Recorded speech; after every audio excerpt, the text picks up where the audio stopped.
Welcome to the Trades Podcast, a podcast about the business of home improvement and promoting the trades to young adults. That's right. Promoting the trades out there to everybody across the nation. And now today, I think it's going to be more of a global audience that we're going to be reaching out to in regards to our topics, our guest, the company that we're going to be having on today. But I'm Danny. And I'm Jeff. And again, we're excited to introduce the CEO, Jeff Kip. Jeff, how are you? Doing great. Thanks for having me. Yeah, and he's the CEO of Angi. Angi, everybody, as you know, is a huge company within the home improvement space, and he's been with the company for quite a long time. A lot of history within the company. So, Jeff, we're excited to have you on. Talk a little bit more about Angi and kind of where it's at, and the history of it, the evolution, but just want to hear a little bit more about where it's at and where the future holds for Angi. So welcome in, and go ahead and introduce yourself and let everybody know who you are within the Trades Podcast community. My name's Jeff. I think you've said a lot. I've been the CEO of the global business for a couple of years. Before that, I was working in the international business for about 8 years. And before that, I worked at Home Advisor's parent company, IAC. And you may or may not know, Home Advisor and Angie's List were once two independent companies, and they merged at the end of 2017, and they have become Angi with no E. So that's my history, and I'm happy to be here. Yeah. And like you mentioned, the evolution from losing the E apostrophe S down to Angi now. Give us a little 2-minute version of that quick little evolution of where it turned into Angi with just the I. So once upon a time, there were 3 separate companies. Home Advisor in Denver, which was owned by IAC and sold a leads product to pros. Angie's List, which sold basically a directory product to pros based out of Indianapolis. And then there was Handy, which focused on cleaning lawn and handyman pre-price jobs out of New York.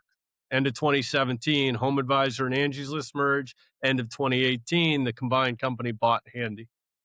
Ultimately, what happened is the company changed its name in, I think, 2020 and really launched on a growth effort. I think what's notable is the company really pushed hard enough for growth, and it's around the same time that I think the combined company's reputation slipped a bit. I think that our win rate and perhaps our quality of lead fell a bit as the company became committed to growth. As I said before, was working in Europe at the time. And a few years ago, I think the company really decided to redouble back down and really focus on the quality of its marketplace. If you go back to 2022, we had about 500 million more of revenue. And what you've seen is first our chairman for a year and a half or so was taking lower quality traffic out of the system, recommitting to quality. And then that's what I've continued for the last couple of years. So I think what you have today is something a little closer in spirit to the earlier companies, which is trying to make sure we deliver winnable leads to our pros and grow really effectively and in a quality way. Mm-hmm. Yeah. And that's directed, like you mentioned, mainly more towards the contractors. Want to get them higher quality leads. Where would it fall into place for homeowners in that buying process in the past, say 10 years? What's been the update for the homeowners buying process on that piece? So I think Angi, even with its name change, has been able to maintain the leading brand position by a good stretch in the home services business for consumers and homeowners. I think what's changed over the last 10 years is the number of people who are starting their search in the internet. I think if you went back 10 years, it was probably in the 10, 15% range. And now I think it's closer to 50. Not unusual. It's kind of the way society has trended. So we see a lot more people going to the internet first. Angi is probably the biggest brand on the internet, and we think we have the most scale in terms of homeowners. So we don't think we play a very different role. I think, our commitment is, again, to try and make sure the job gets done well on both sides of the equation. We want to thank our sponsor. Superior Flooring Cabinet Designs is one of the landmark family-owned businesses in Encinitas. Owner Cheryl Robertson, with years of customer experience managing her family's hardware and cabinet business in North Park.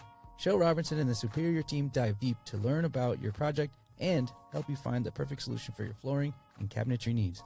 Call today at 760-436-0900 or visit www.superiorfloors.com. Okay, so just for clarity, Jeff, Angie's List and Home Advisor have completely merged, and they are one company, one software system for Angi now. Awesome. I like that. We merged for it to be the sort of truth is there was different software systems for several years, but we've now brought all that together. That's one of the we're actually rebuilding our entire technology platform in the interest of taking friction out of the product. But that's we can spend a while talking about that if you want. Yeah, I think as a contractor, I was very involved with Angie's List through the merge. Felt some of the problems at the merge, and I'm really excited to hear where we're at now. So, Great, thank you. yeah. As an Angie's List business member, we had 600 positive reviews. That's fantastic. It's Yeah. your. Do you want to hop back on the platform? We're looking for a few people like you. I've retired and I am a podcaster now. Yeah, no, it's great to see that, the evolution, because it's been around for a long time. I mean, the history of Angie's List, I remember seeing commercials for it, and continue to still see commercials, and just a lot of the promotional piece of the benefits for homeowners and the contractors to be connected. I think that's something that you mentioned, where technology has been able to be merged through the companies to make that a little bit more effective for both sides, homeowners and the contractors. Yeah, I mean, you're seeing thousands of contractors across the country, and you might see things that contractors are doing things. Some are doing things differently. Some have stuck with their ways. But what do you see the most successful contractors doing that contractors are not? So, look, the best thing a contractor can do, period, is provide quality work at a fair price. And so, absolutely, the best contractors are going to very consistently do that, become 5-mile famous, 10-mile famous, 15-mile famous, and fill their book of business. When you're looking at contractors who are interested in scaling or providing consistent work for a number of trucks, if you will, then you get into how effective are people at acquiring leads and bringing them to close.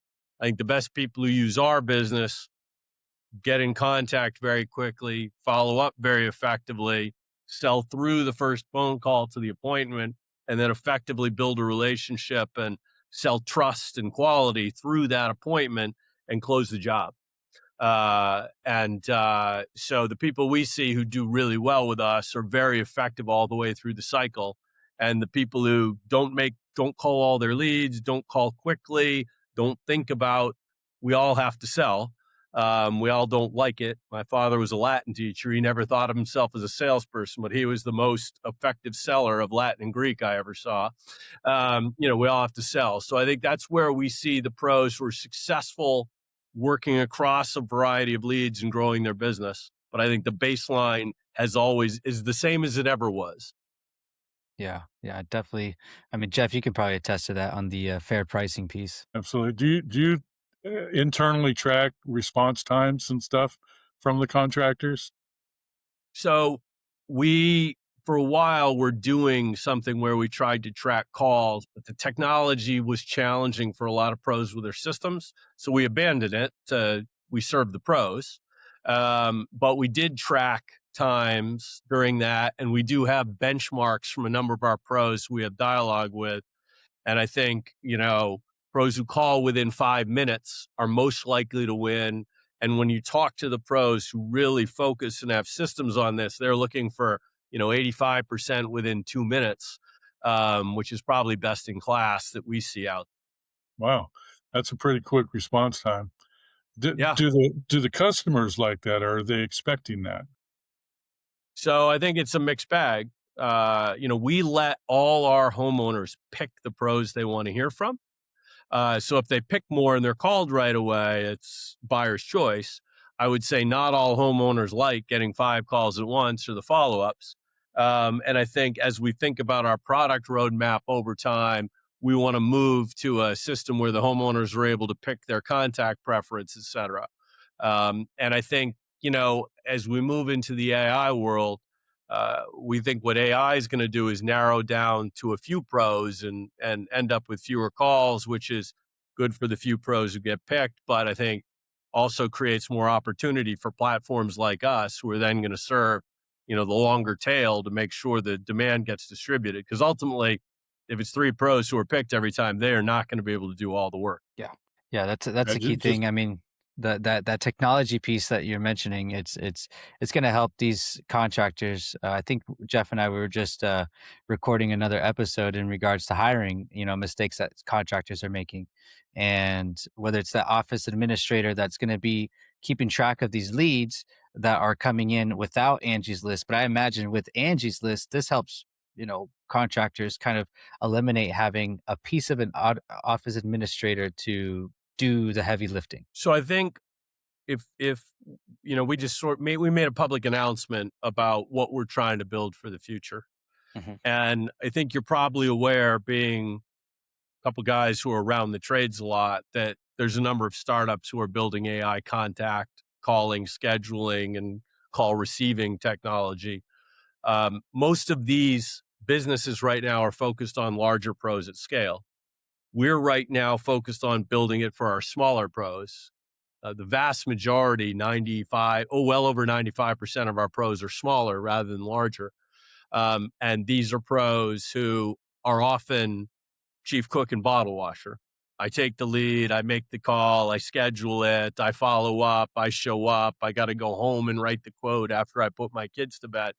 And so what we envision is building comparable AI tools to some of these that you've probably met, talked to, had on your podcast, heard other pros talk about, but building it effectively into Angi for the smaller pro and doing what you're referencing it. Can we make this easier for the smaller pro to compete, to make their life easier, to make their business more efficient, to give them more time to put their kids to bed? Yeah, that's great. To hear that type of future technology that's coming into play, and I'm sure there's some beta pieces that are going to be put out there pretty soon for everybody to start testing out.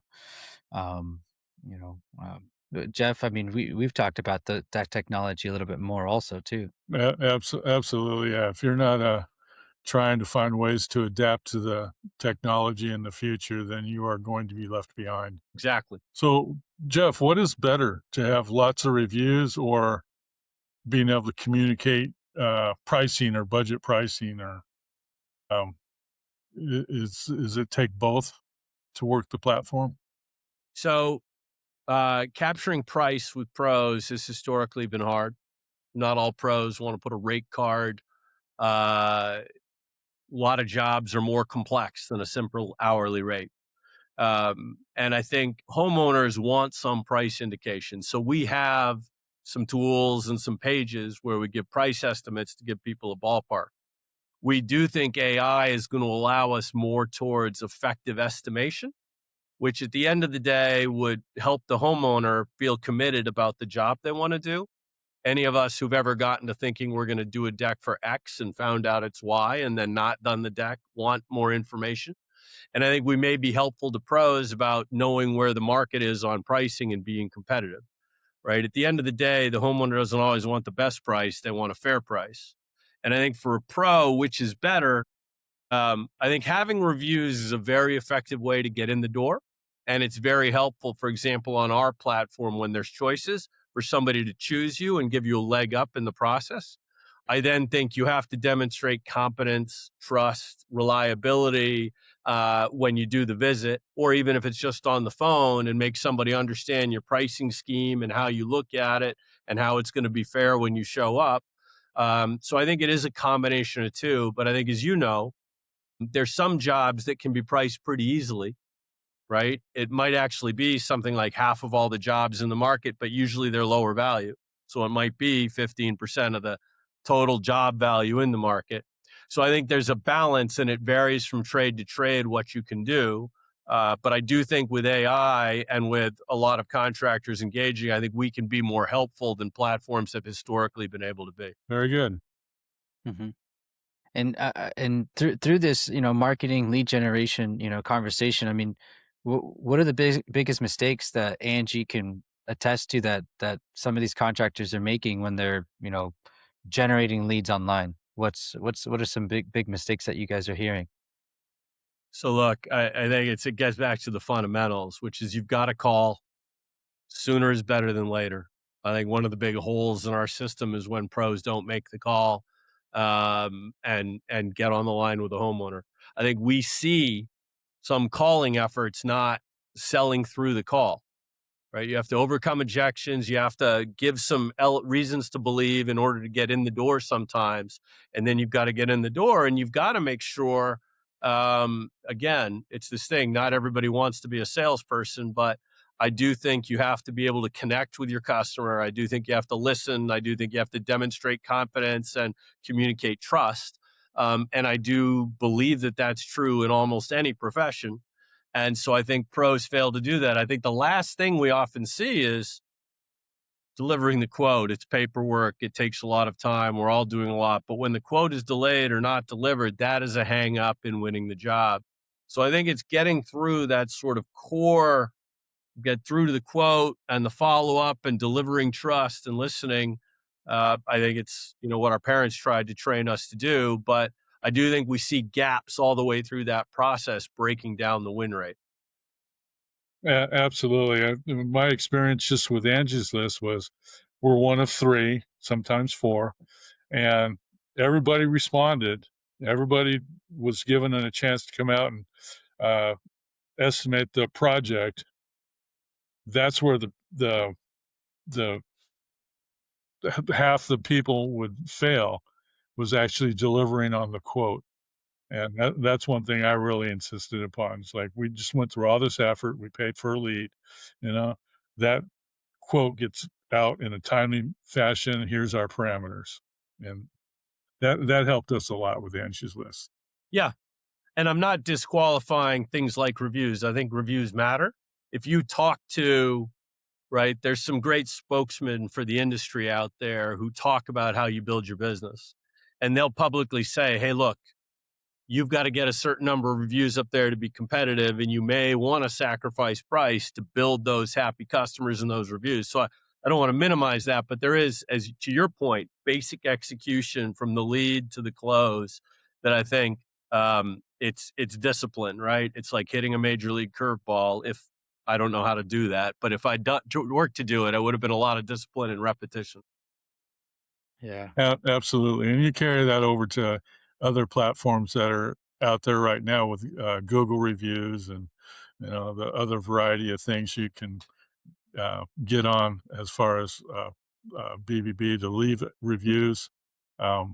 It's absolutely necessary that all of them look good. Agree. Yeah. Yeah. And that kind of alludes back to a little bit of what we were talking about, like the response time. Not every homeowner is looking to get called, right away, but some are, depending on their process. And I think it's close to the contractors community, like you mentioned, whether it's a 10-year or 10-mile radius that they really want to hone in on, or if, like you mentioned, they are trying to grow that piece and they have a certain amount of trucks that they need busy on a weekly basis.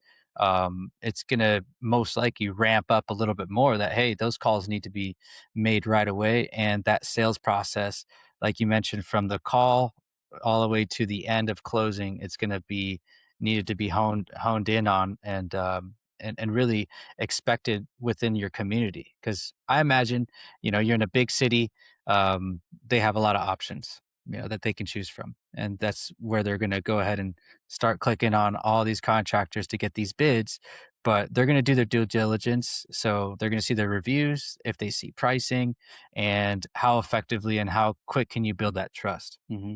Yeah, I mean, and we were talking about it earlier.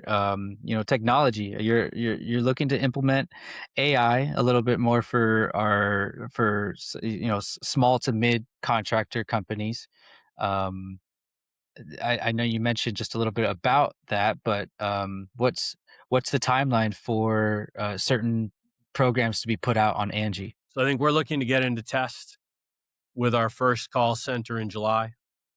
And the reason for testing is, as both of you know from the businesses you've been in, you don't want to go to market with half a product. And until you see live customers using it in their live businesses, you don't know if you have a full product. So I think we have a prototype. We're working to get people into a test and on board, and we're going to get it going in July. And then in an ideal world, we iterate quickly and we're able to get something out, let's say September, to thousands. And I think in our minds, what we want to do is we want to get it part of the opening package. So when you buy Angi, you buy it with an AI call center that makes and receives calls and works with, 30% of our contractors use Google Calendar. So we're starting there, but works with whatever calendar system you have. And so we want to get that out in the fall. And then we will be looking at what's next. You can imagine a tool which records the call and delivers a draft quote to the contractor when he gets in his contractor, right? Every contractor sits in his truck, checks his schedule, makes his calls after a visit. What if you could pull up the draft quote? And what if you could get it out there that quickly? Lets you able to follow up and close. So what we want to do is we want to get into test. We're talking to our contractors actively because we want to understand what the highest leverage points are for them, because our goal is to make their life easier to win our leads. They win our leads, they're happier with us, the homeowners are happier with us, and the flywheel spins better for everybody. Mhm. Are you seeing any contractors having hiring problems and challenges, and what can they do about that? So I think the interesting thing we've seen recently is I think hiring challenges have been a thing for, I don't know, the last couple decades. The demographics of the industry, as we all know, young people, it's shifted a bit recently. My youngest son is now working in construction, for example. But it shifted a bit recently, but younger people weren't going into the skilled trades for a while there.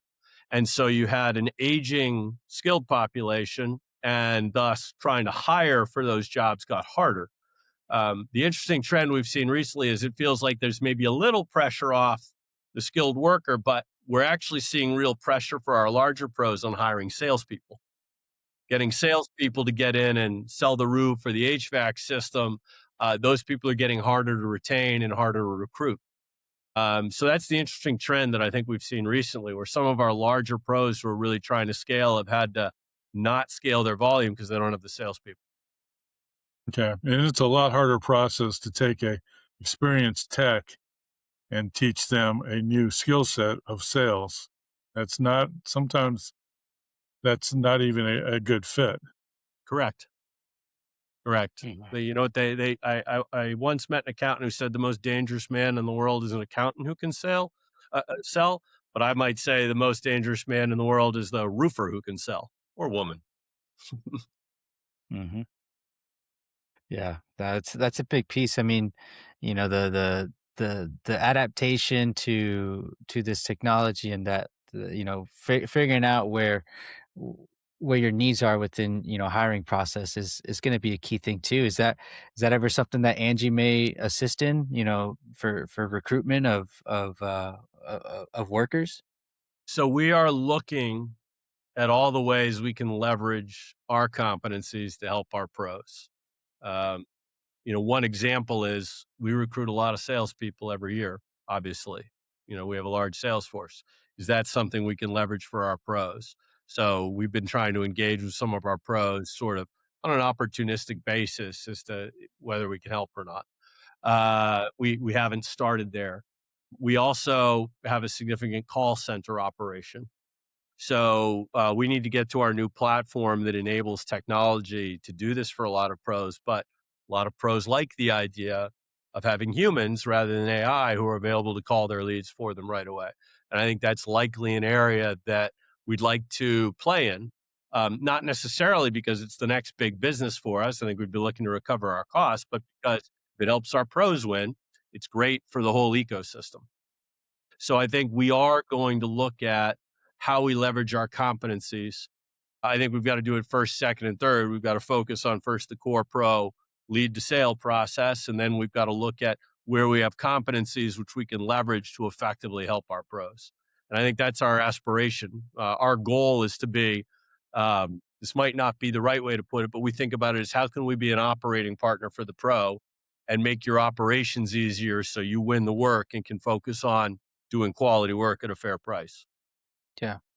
And kind of like what you meant, I mean, that wouldn't be maybe a technology for every contractor, but those contractors that truly need that help, and are looking for a service like that, because it's always the big topic right now. Is AI going to replace jobs? And now we're talking specifically within the home improvement contractor space. What I'm sure, I mean, obviously, what you're mentioning, this is absolutely going to help and improve operations for certain companies, certain businesses. But what part of AI might replace jobs within the contracting world in your sense, and then what part is always going to require people? So you could get into the world of robots and imagine that robots are going to be able to drive nails through planks and into beams. It's not impossible. Uh, and I think, of course, something like that could happen. I think we're not focused there right now. Where we see AI, what we see AI doing with the trades right now is actually creating efficiency in the business. So you can go to Anthropic right now and look up Anthropic for small business. Claude, Anthropic's LLM AI tool, can integrate with QuickBooks, HubSpot, and so on and so forth. And you can imagine that, particularly for the pro who is chief cook and bottle washer and is doing their books, making all the calls, running the website, you can imagine that figuring out how to leverage these tools take time out of their day for their family or for focusing on getting the work done well.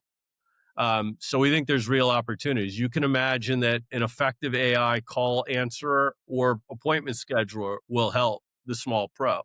But what this allows the pro is to spend their time delivering more work. So you either deliver more work at the same price and have more revenue versus time you're spending on these administrative tasks, these repeatable processes that AI can automate, or you have a way to take margin out and either make your price more competitive or reinvest in trucks, workers to grow your business. So at the end of the day, we see AI for pros as helping them build repeatable systems that allow them either to be more efficient or scale effectively. Yeah, absolutely.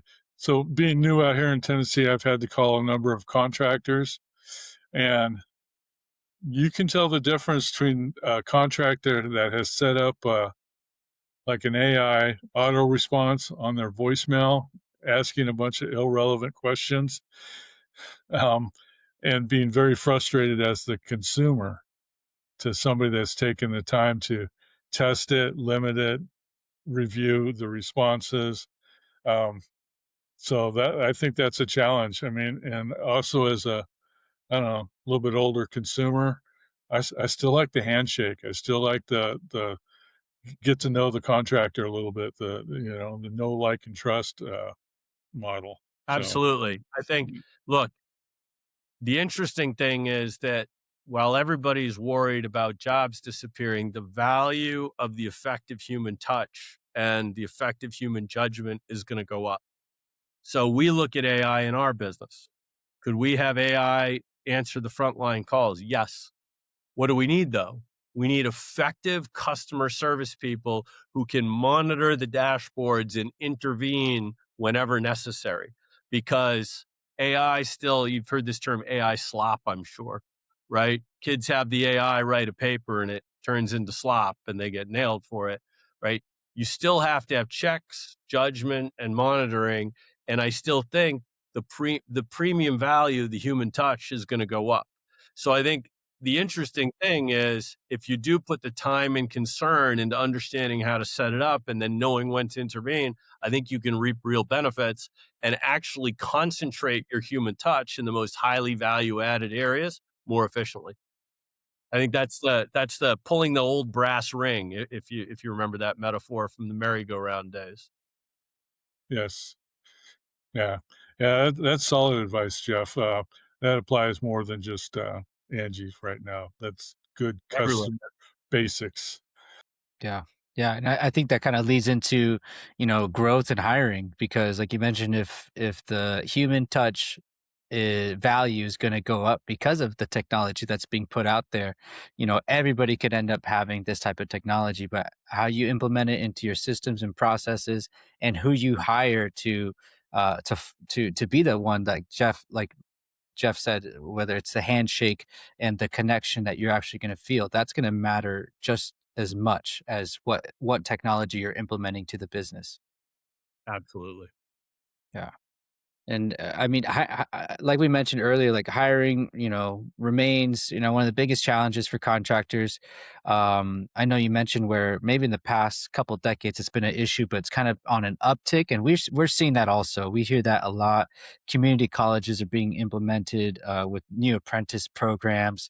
UEI College, that's out here more on the Pacific Southwest.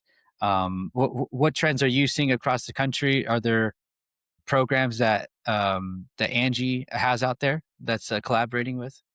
We don't have programs out there right now. We've experimented in the past partnering with some people. And like any business, in terms of trying to balance everything, we look for things where we have uptake. I think it's something we're going to come back to. I think, again, in the spirit of trying to make sure our pros have the tools and contacts that make them successful, it's not somewhere we're playing right now.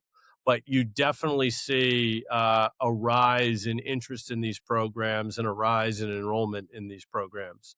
Like I said, my youngest son insisted on going to liberal arts college, but spent the summers working for a local builder, and then went to work for a mid-market construction company to learn the trades. Which I think is a great place for him to go, because I think gives him a lot of runway on actually starting his own and running his own business over time. Absolutely. Yeah. What services are you seeing growing the fastest right now, Jeff? So right now, I think over the last couple of months, if you want to talk near term, we've seen pressure on the larger jobs and the larger categories, and a rise in repair and maintenance. And I think that's because the consumer feels economic pressure at the pump, at the grocery store, et cetera. Long term, we haven't seen dramatic shifts in the way things are going. We carefully pay attention to where things are. And I think we get asked the question a lot, with fewer home sales happening. What's happening? Are you seeing more A&R?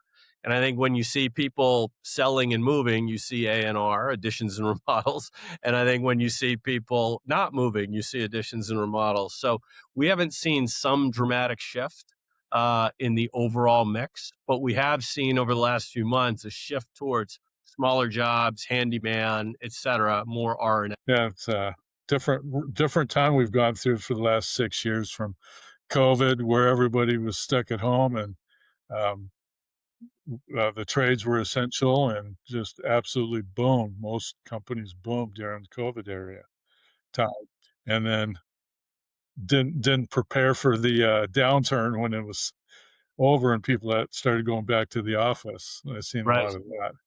right, Had to change their marketing tactics and stuff. So right. Yeah, I think Angie saw compression in its ability to bring pros onto the platform during COVID, because everybody's phone was ringing off the hook. They didn't need to go to third-party leads. I think one of the other interesting trends you see that I'm sure you've spent time talking about is, over the last few years, the surge of private equity money into the sector. And so if you ask me where we see the sort of strongest demand from pros, it's things like roofing and HVAC, uh, large landscaping, where private equity money has really entered because they see repeatable business models and high tickets to grow margins. And so we see a lot of demand on the pro side in those sectors, because you see that's where the aggregation happens. interesting. Yeah, we've seen a lot of the acquisitions out there in San Diego, and the plumbing and landscaping fields you were talking about, because of repeatable systems you can manage from a boardroom. Yep. And service contracts, right? Nothing an investor loves more than repeating revenue.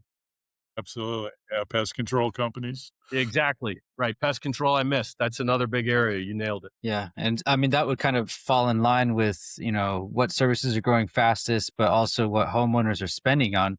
What would you see homeowners prioritizing between 26 going into 27? So I think it's a lot of the same where when, we just did a survey and homeowners are looking at making sure that they have consistent landscaping, interior painting, and care of their homes. We see less prioritization of big improvements when we ask about what the top categories are. Yeah. Nice. Do you deal with contractors, Jeff, that are doing tenant improvements, like on a commercial level, office levels? So that is not the core of our business. I didn't think so. We do have some landlords and commercial firms come to us, but it's generally to fill in the gaps when they don't have somebody in their network. And it is, look, we do have contractors who do both, but I think you tend to find contractors who prefer to be in one place or the other. Just like you tend to see contractors who prefer to do directly with a homeowner or who prefer to take sub work. Yeah, I mean, with COVID, everybody working remotely, there's definitely been a downsurge of space rental in the commercial market, and they're chopping up the big office buildings into smaller offices, or even I've heard a lot of conversions in the downtown areas into Yep. residential. Yep. You're definitely seeing that. There's just an article. We have a big office in Denver for corporate employees, and there's a story about a guy who bought a skyscraper in Denver for $5 million and is going to convert it into residential. And you think about, seeing homes listed at $5 million around cities is not uncommon. And you think that guy just bought a downtown Denver skyscraper and he's going to convert it to residential. It's pretty fascinating. Absolutely, yeah. Yeah. I Yeah, mean, the that's- future's bright. Yeah. A lot of work to do. There's definitely a lot of opportunities out there. The world is changing, and if you can adapt to it, you can create opportunities for your business. Yeah. And kind of almost wrapping up right here. I mean, I think our listeners would love to, and even us personally. I mean, you know, seeing Angi, in a future outlook, we're sitting here 4 years from now. What will the most successful home service company look like? So, again, I think it boils down to some consistent themes, which is, are you serving your homeowners well? Have you been 5, 10, and 15-mile famous because you're delivering quality work at a fair price?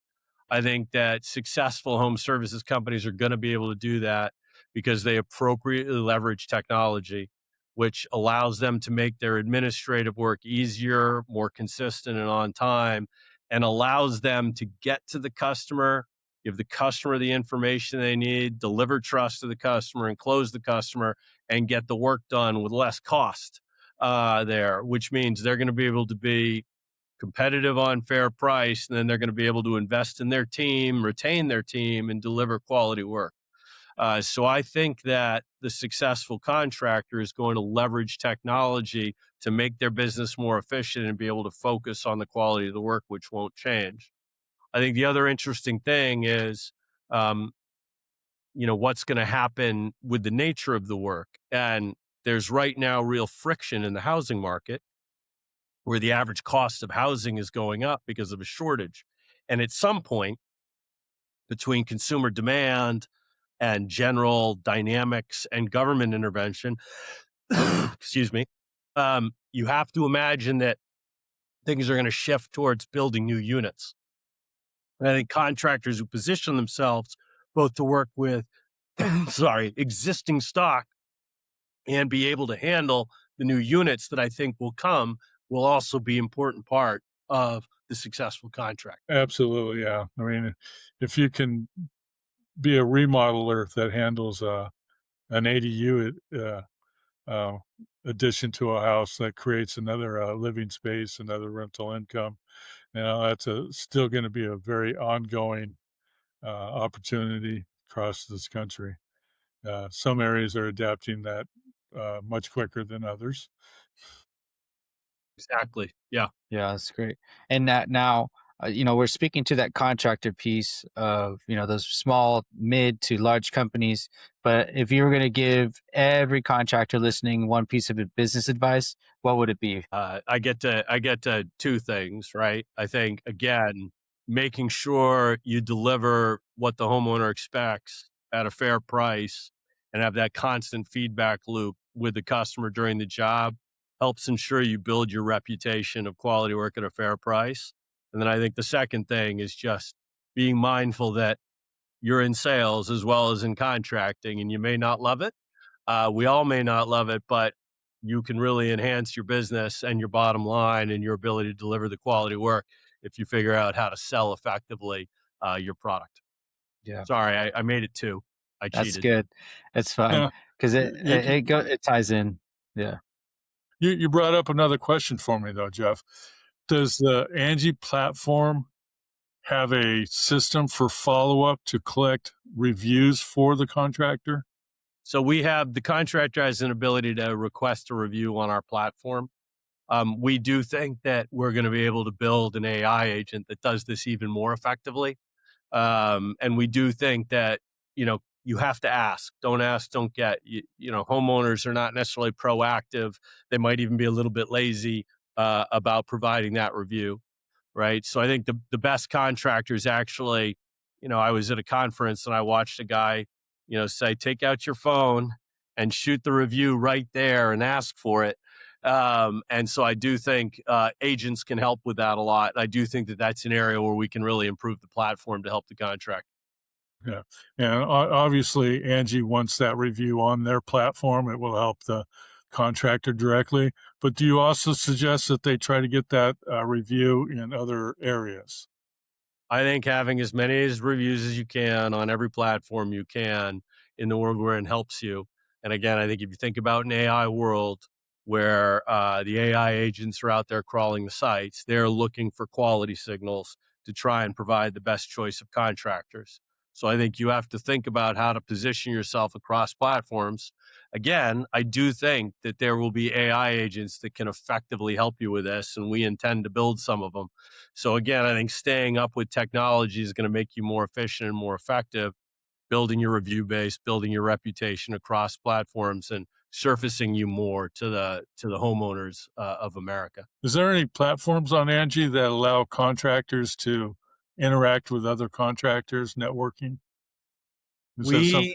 We do not have that. It's something we've talked about a lot.